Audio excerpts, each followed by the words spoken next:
The President's Food Security Advisor is Dr. Dominic Menjo. He's our guest today. We are talking about food security and what the government is putting in place in terms of mikakati.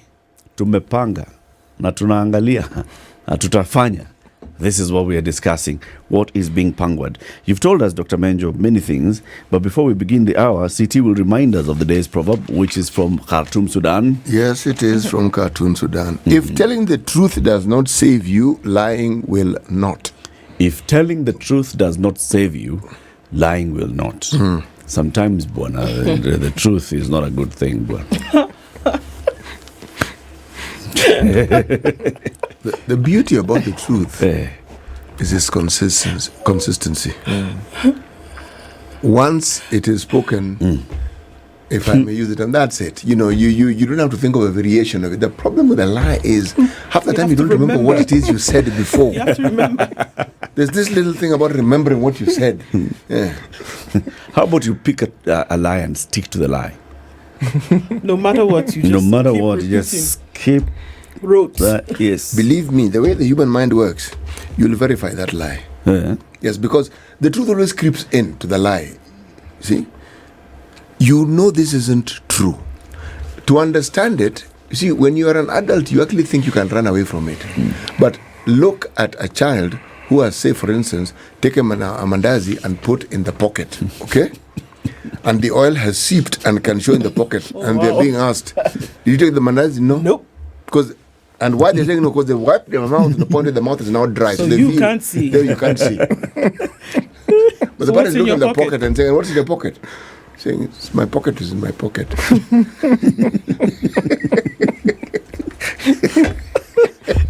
The truth catches up. Oh, yes. Dr. Menjo, you were telling us about, all the plans that are there and thinking from the bottom, thinking about the individual farmer and food producer. Let me just disrupt this one. Somebody is asking, for us to be food secure, must we be producers? Not necessarily. Because in all those definitions, there was nothing like produce, quality, quantity, food, and make it available and accessible and affordable. Not necessarily. I always say food security is not about production. It's about planning. It's about making sure that's available in those definitions I gave. Sometimes it's either produced, if you have the resources to produce within, or you can outsource, which many other countries do. But as a country, we really don't have resources to import because I think countries like Nigeria have a lot of oil they can afford to import. Countries like DRC, can't afford to Congo, import. No. DRC Congo with all its minerals, they can afford to do a level of importation.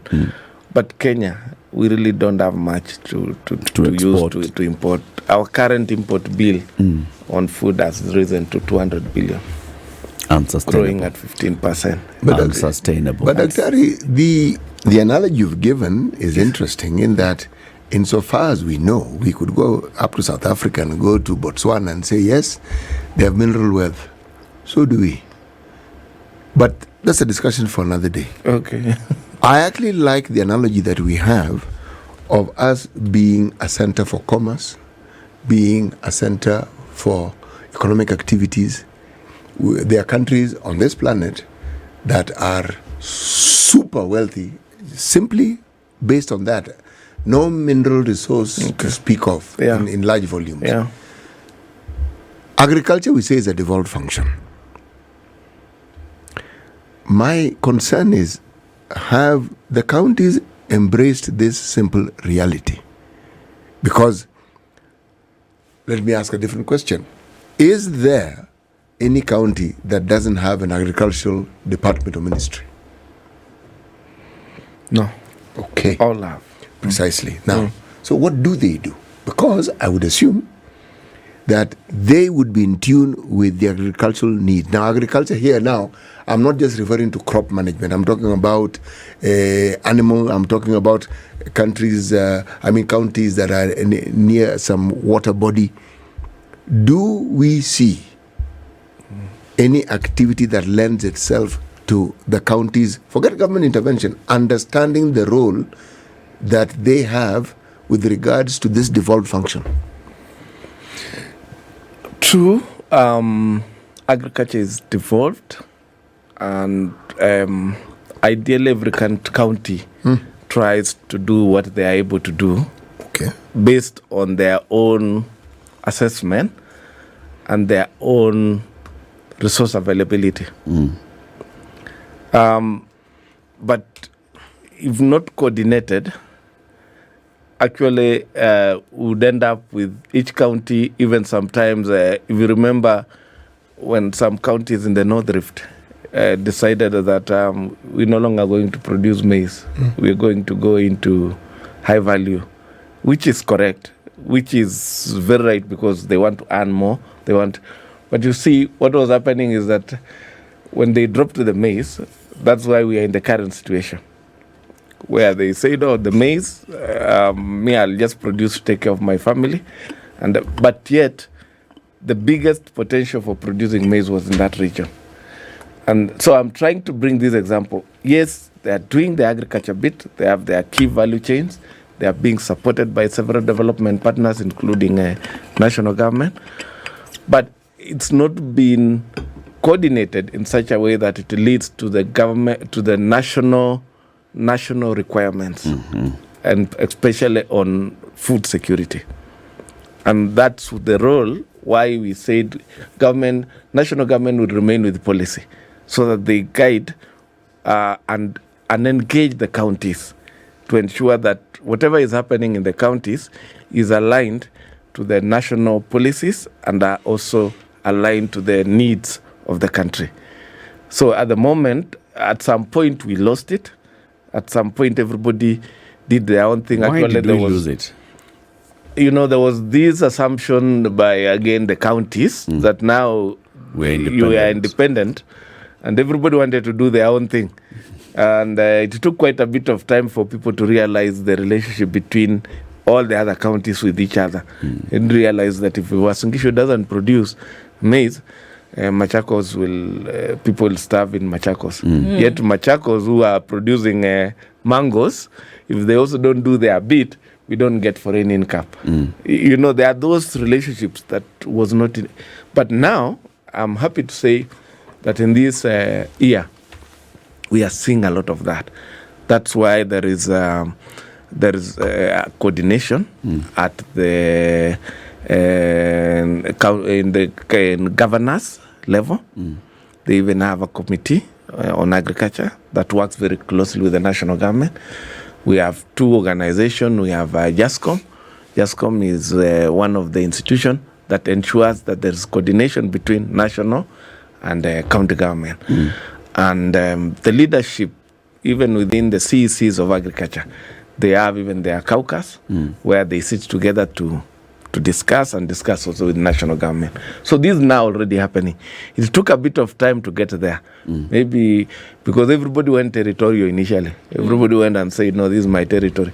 I get a sense, though, that it goes beyond that into the individual politicians who became governors, and the individual politicians at the national level who are president, who are CS for agriculture, who are PSS, right? Yeah.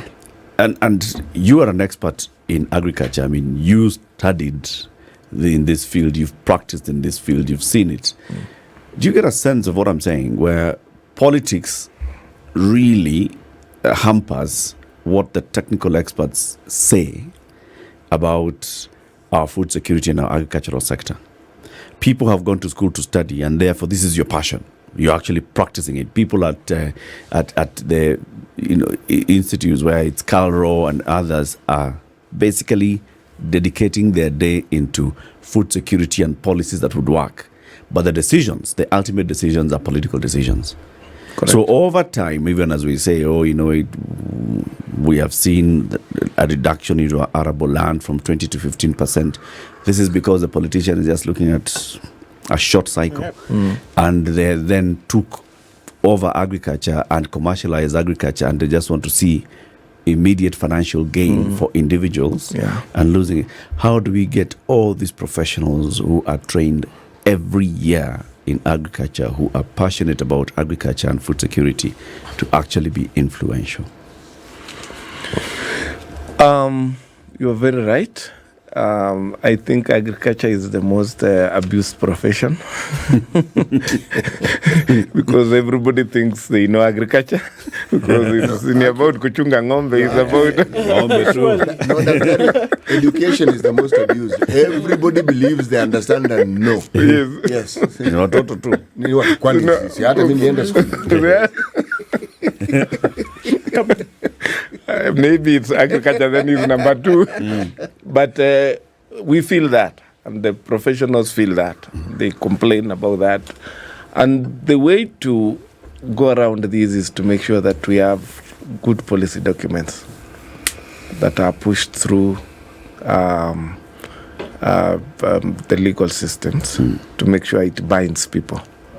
Because without that, then everybody does what they think is right and override professional guidance. The place of a professional is at the policy level to make sure that you are, and then you document even the processes, the SOPs, and this now locks out the non-practitioners, because when you leave it open, number 2, of course, the data system.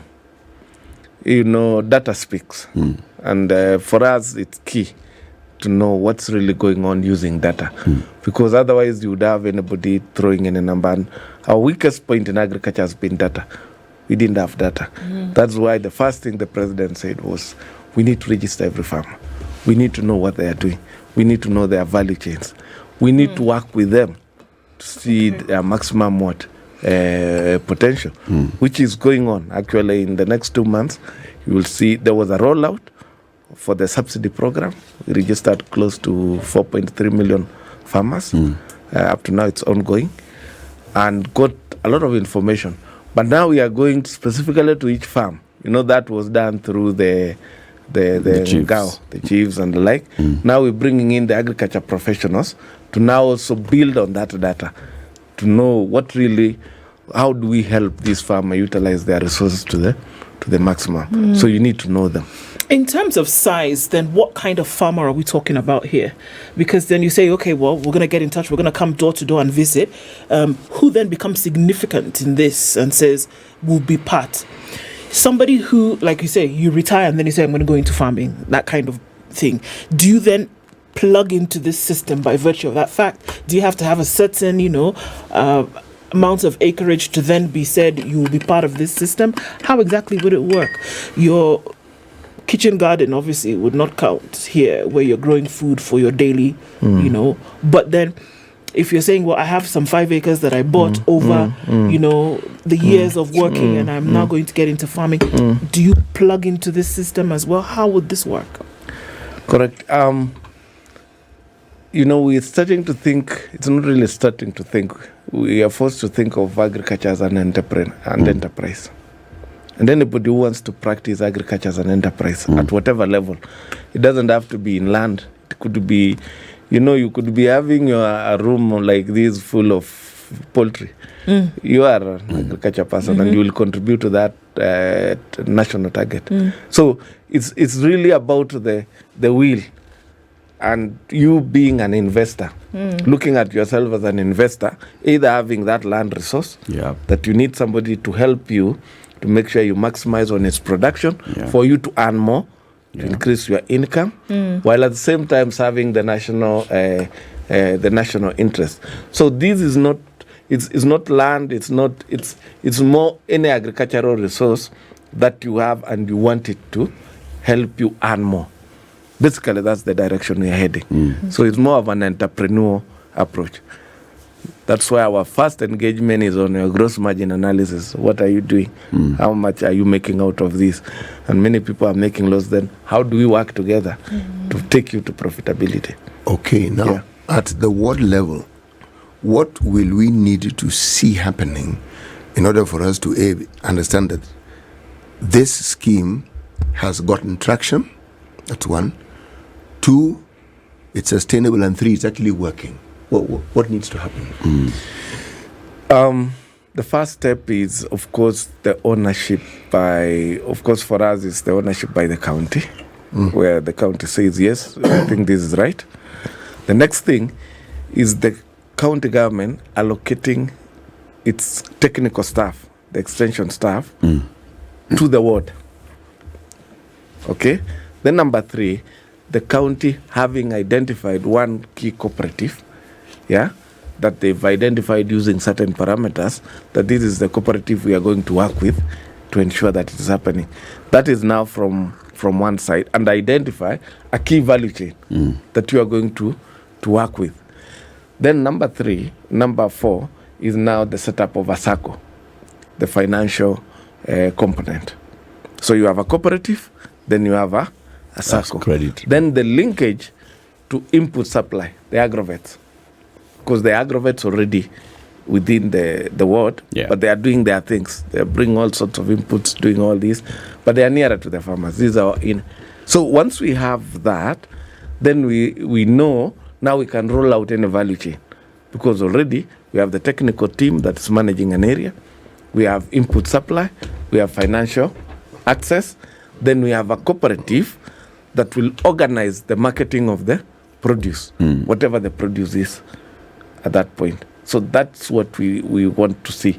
But at the end of it, we want to see this linked to now, like I mentioned, the housing, the health component, and mechanization, access to other technical services like warehousing, to make sure that when they produce, the farmer can access their money immediately through the warehouse, the receipting system. And this is ultimately linked to the industrial parks, to make sure that all this is driving. So for us to say this is now running, we need to see all those things. How many years?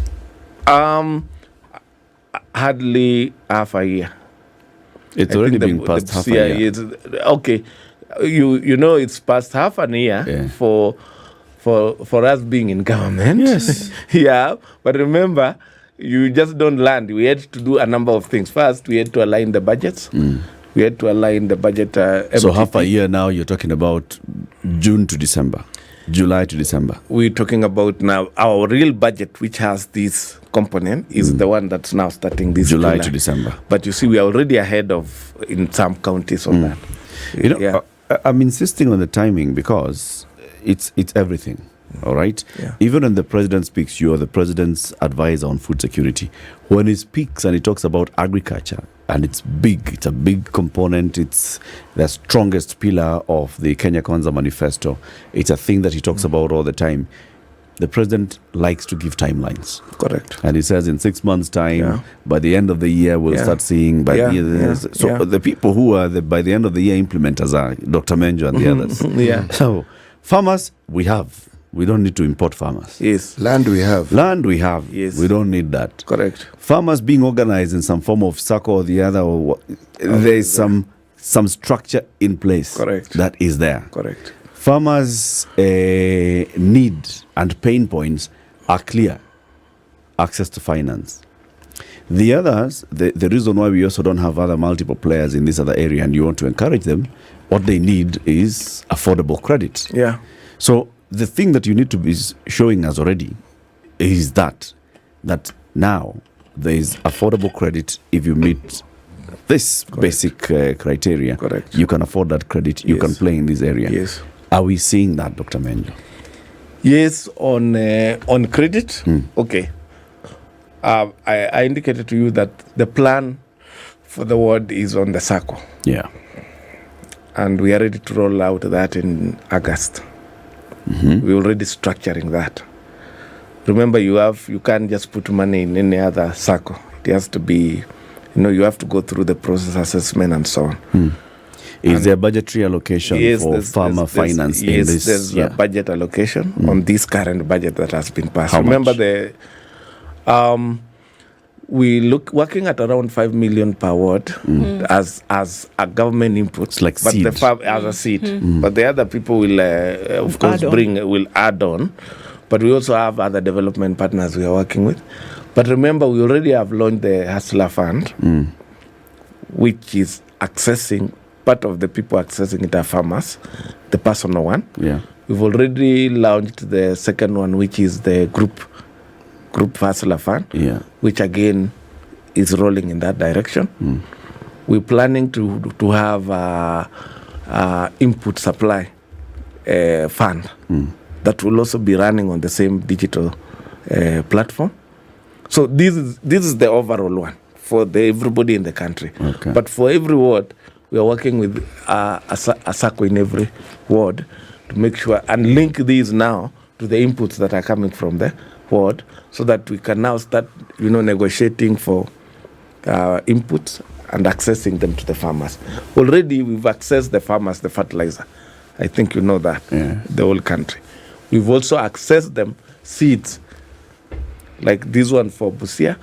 We were targeting to give them for cotton 60 tons, but we could only get about 25 tons in the country because, again, of the failure of the seed system that has been going on for some time. But we have now plans to make sure that next year we can avail. We have also seed for soya that will be planted next year for close to 1 million acres to reduce the edible oil. I told you edible oil is the second largest import after petroleum in this country. So we are working on things like sunflower, soya bean, palm oil, coconut, to make sure that we bring that cost down. Because when we bring the one on edible oil, we'll definitely trigger the other one. You've seen the one for cotton. And the government prioritizes about 7 value chains. Are we picking this thing up from, because this idea of making ourselves self-reliant in edible oils, it's a scheme that was started in the Moi era. And it was an entire group of people from the treasury who actually sent to India to go and see how, because India turned around this process, and in 3 years, three years, they were able, in fact, this is a field you know better than I do. Yes. You know, it's the story of India. Yes, I know. And people went and studied and they came here. Yes. And we started setting things in motion. Yes. Cashew nut growing. Somewhere along the line, the ball was dropped. Correct. So are we starting afresh, or are we picking up from the lessons we learned in that endeavor to see how far we can go with it, or what are we doing? Yes, there's a lot of lessons from that. One of the challenges we have sometimes in agriculture is our point of intervention. Sometimes we don't do an A to Z kind of analysis. So we intervene, we come with a good idea, we want to produce like the palm oil in Busia, but we didn't have a processor. So now the palm trees are ready, but there's no so the farmers have started uprooting the palm oil again because they are not seeing the value, or they didn't have a cottage industry to do. So our approach is to do an A to Z evaluation. What are the bottlenecks? And where do we intervene, and where do the private sector come in, and do then a lot of value propositions. We do a lot of value analysis so that, like now, the one for Busia, I'll still use Busia, the palm oil. When we get I think we're getting the data today or tomorrow, we look at what amounts are there. Then we calculate backward and then visit an investor and tell him, with this volume, and we'll support you to build the volume through now planting, which will be ready in 3 years. Can you start something so that we don't waste? Or the government can put some little money at a cottage level to just make sure the current farmers are not losing, even as we expand to bring in a commercial producer. So that's the thinking. Spice. Dr. Arid, please talk about how these other areas that arid and semi-arid lands of the country. What's the government's plan on making them productive for food security? Yes, I think that's a very important point. I know we've concentrated so much on the 15% or the 20% we discussed earlier. We have an 80% of our country which is potential. It actually has huge potential.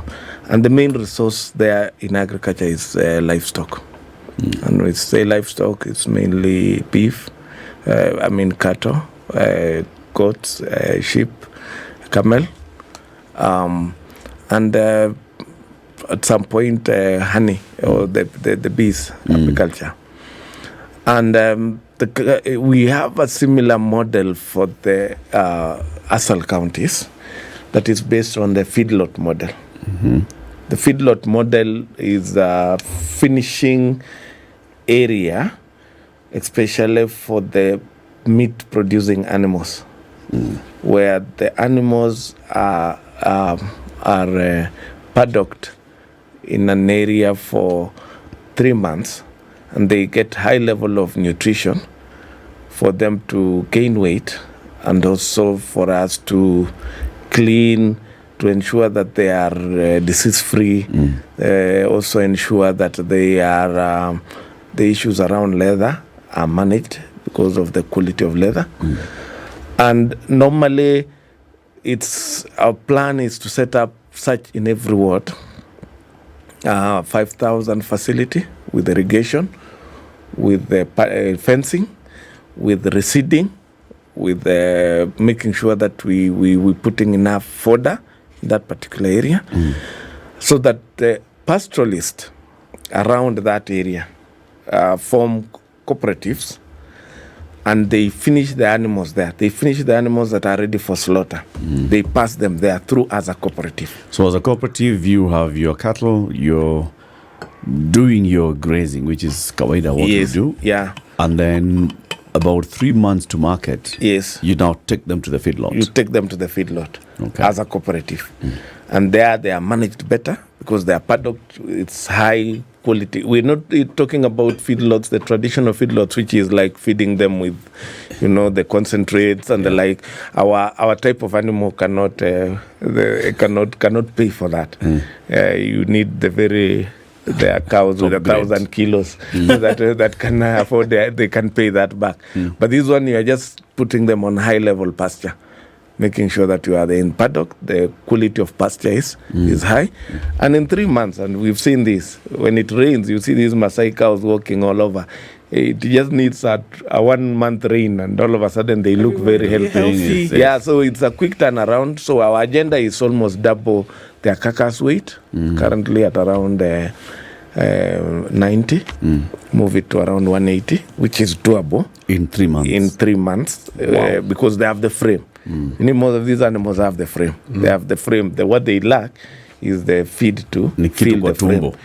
And doing that will help us now address the issue of disease management. So we put experts there in disease management. Right. We also make sure water. But one other important thing we do is to make sure that we start feed conservation for the period when the pastoralist animals will not have feed.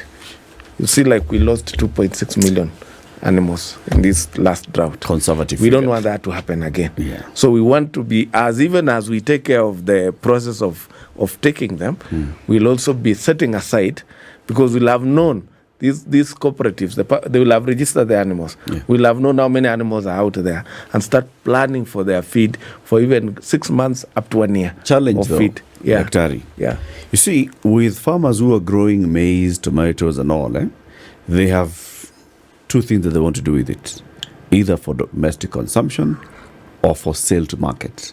So there's a clear market idea in the mind of that farmer. In the mind of a pastoralist farmer, a cattle farmer, market is last in that entire thinking. And you can correct me, of course, yeah. That's why we see people go to the market because schools are about to open.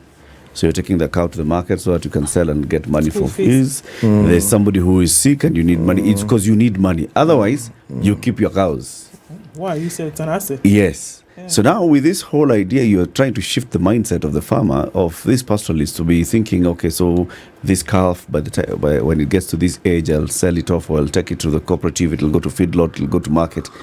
Farmers in the livestock sector are not thinking of parting with the animal. They're thinking of staying with the animal.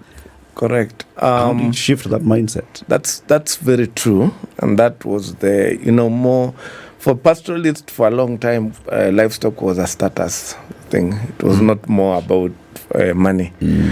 But the lessons they've learned with the frequent routes that are coming, most of them have learned that you need sometimes to deflock. You need sometimes to change the cows into money for them to be survival. And the fact that now with the county government coming in, an intensification of education system, nowadays you find people even driving the cows as school fees. You find in this secondary school in those areas, you have a place where they bring the cow as school fees. And now we are sitting in with an insurance coming in. We have a big program on insurance, livestock insurance. Then we also have livestock identification system that puts value to these particular animals. So what's happening is that there's a mind shift in their thinking, because one, they've learned the hard way. Many of them lost their animals and currently are on seed stocks. Yeah. Majority of them. They lost most of what they had. Yeah. So they are more willing to listen. Also, we're trying to use the same facility to create also sedentary life for the pastoralists, mainly the children and the what? And the women, the elderly. And the elderly, also to enhance issues around security by ensuring that livestock identification is more modernized using RFID methods to ensure that the cow becomes valueless to a rustler at the end of the day, because that's also the biggest threat in that region. It's preventing the biggest investment. So these are the things we would want to do around that. As you say, it's not that easy. As I talk from then today on Wednesday, Thursday, I'll be sitting with the CCs and the CEOs from the 13 national counties to now agree. It took a bit of time on this to roll out this, at least one in every of those 13, so that they can see is it something that can be achieved. And these are low-hanging fruits because, as I said, it takes only 3 months to How move many that. acres does a feedlot require? We're working on a 5,000 facility with the pivot irrigation, but the source of water will vary from county to county. It will be context. For some, it will be dams. For some, it will be. And for that, we're also talking about irrigation. And I think you realize we are working on a PPP arrangement on dams, where, and I miss to say this, even in, we're just working on the coffee one, where, we are only getting 2 kilos per bush instead of 50 that 2 other people. kilos per coffee bush. Yes, instead of 50 that other people are getting. But the main challenge is access to inputs, access to husbandry practices, and of course now the seasonality, the rain. And we are working on a model where you factor the cost of water into the production. Sure. That can move these from 2 up to 15 initially, and you can use only 2 kilos to pay for water on these, but you'll have raised from 2 to 15. So the remaining 13 is belongs to the farmer.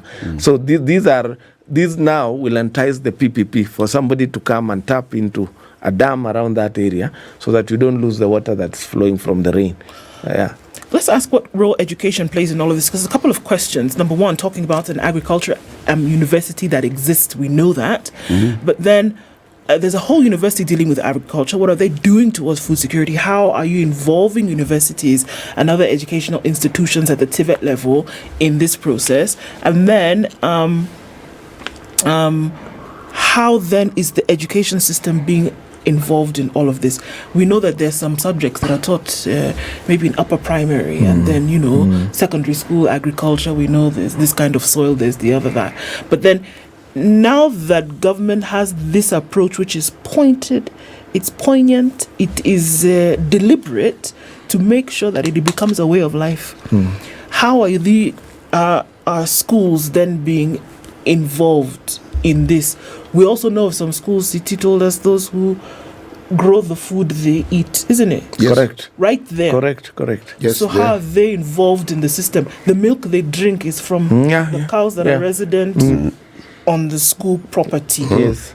So Owned by the school, by the way. Owned by the Yeah, school, yeah, right? correct. The other day we saw parents said, "Now you're not using this cow. We'll eat the cow. It's ours." You know, so agriculture plays a role in the system, and now we're saying government, on a whole, is being deliberate about this thing. How are schools being involved in that aspect? But then also in the aspect of learning the science, contributing to the national Food agenda. security. Correct. And thank you very much. I think that is a question that's so close to my heart because I went through such a school. And that is what influenced where I am today. I went through a school called Rongai Agricultural Technical School, and we produced all our food. We milked, we produced fish, we ate in our menu, we ate the best menu. Did you have a wheat and maize farm? Yes, we did.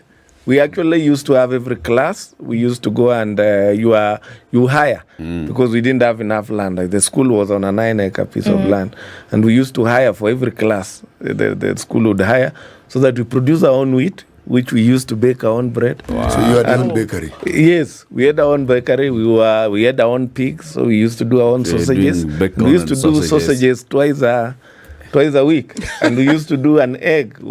We had the best diet. We could use our own we were giving even vegetables for free to the neighbors. We are still trying to go back to revive. We lost it a bit, but we are back there trying to revive. So basically, we think it can be done. We tried to do this in other schools, but that one required when you are entering, you declare from the onset. The parent is told, your boy will be working with us. He will not just be a student. And they used to get a certificate at the end of the 4 years on agriculture management.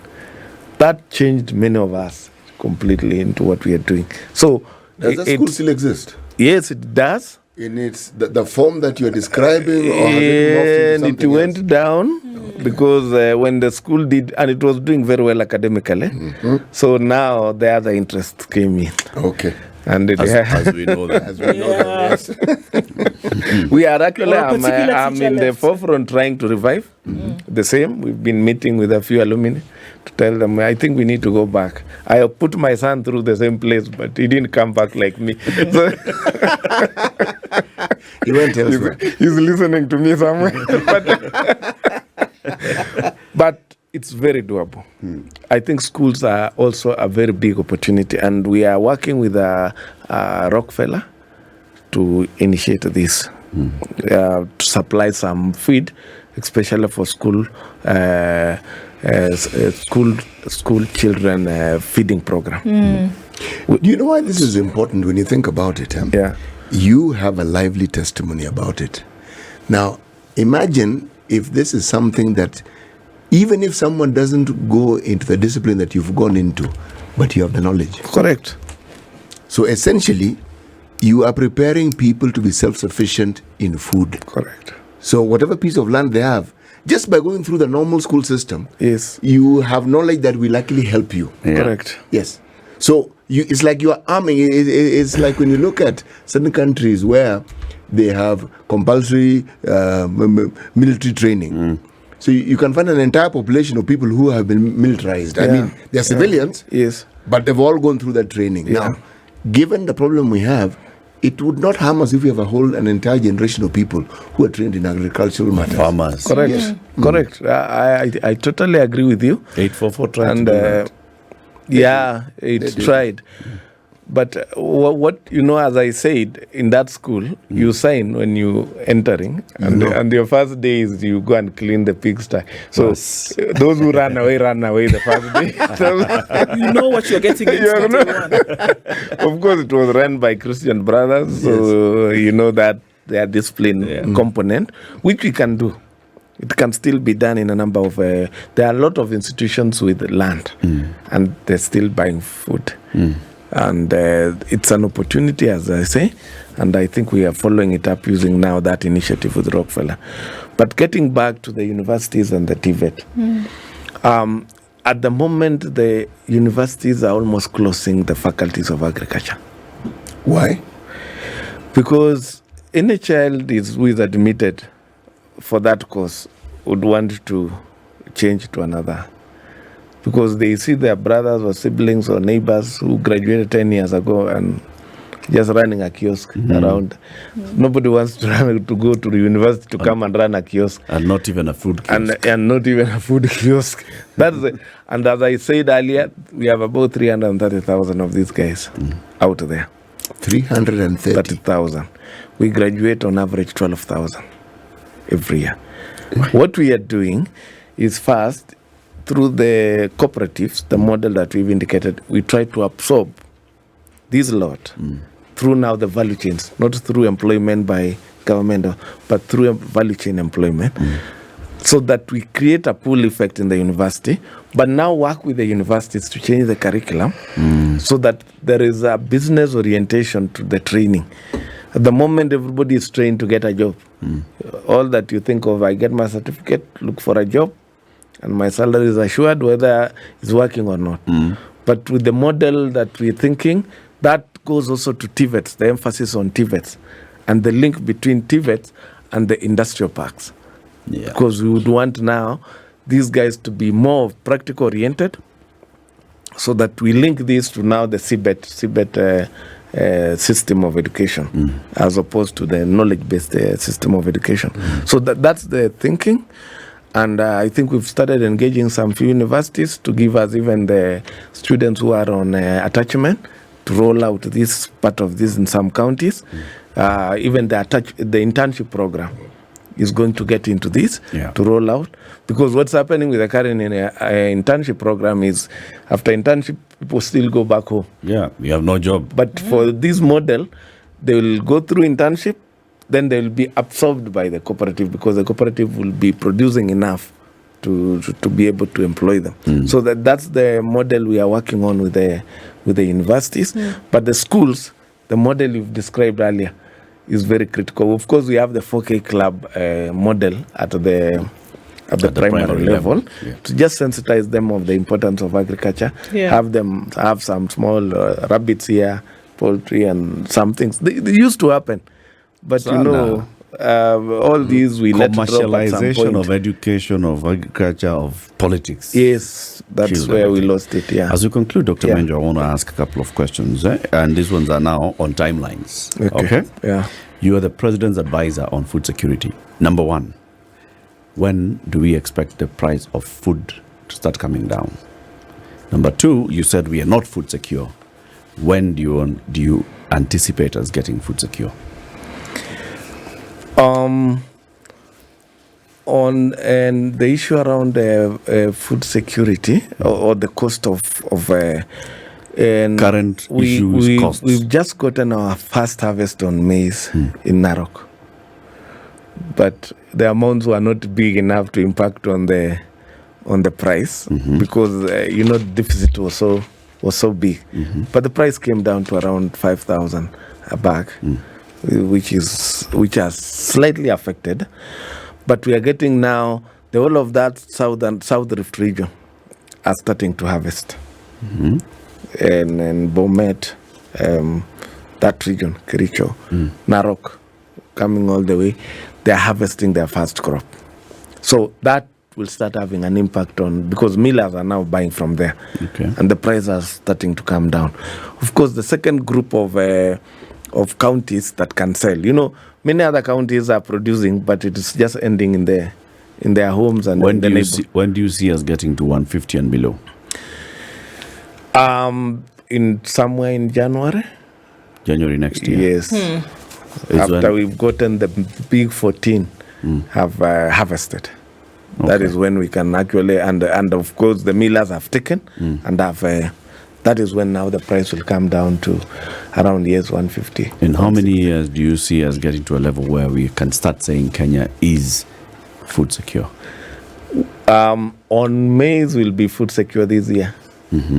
Yes. Interestingly enough, traveling across the country, the type of maize we are seeing, uniquely enough, the fertilizer that was proposed, people fought DAP, wanted DAP. DAP is a sprinter.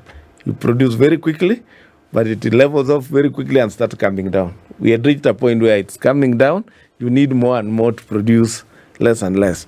So that's why the president insisted we need to do the NPK, which is a more sustainable, is a long-term. You produce and it continue growing. And surprisingly enough, if you look at the maize, they are doing 2 to 3 crops with that. Wow. Stock. Yes, Per per stock. And it's across the country. I was the other day in Ukambani, Machakos. I was surprised to see it there.